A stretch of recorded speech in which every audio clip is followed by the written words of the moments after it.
కడియం గురించి మాట్లాడన్న, తప్పకుండా మాట్లాడే రోజు వస్తుంది. కడియం మీద పోటీకి దిగే రోజే వస్తుంది.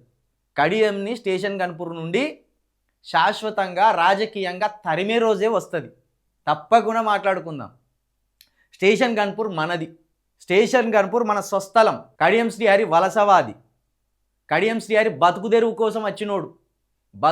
కోసం వచ్చినోడు మాదిగోళ్ళ జీవితాల బతుకు మీద దెబ్బ కొట్టిండు. మాదిగోళ్ళ జీవితాలలో మన్ను పోసిండు. మాదిగోళ్ళను హింసించిండు. మాదిగోళ్ళ అవకాశాలను గుంజుకున్నాడు. మాదిగోళ్ళ కంచంలో బిచ్చాన్ని లాక్కున్నాడు. కాబట్టి కడియం శ్రీహరి స్టేషన్ గన్పూరికి ఎన్ని రోజులకున్నా వలసవాదే, బతుకచ్చినోడే. ఆ బతుకచ్చినోన్ని ఇక్కడ ఆంధ్ర నాయకులను తరిమి కొట్టినట్టు స్టేషన్ గన్పూర్ నుండి కడియం శ్రీహరిని తరిమి కొట్టవలసిందే. కడియం శ్రీహరిని అక్కడ రాజకీయంగా సమాధి చేయవలసిందే.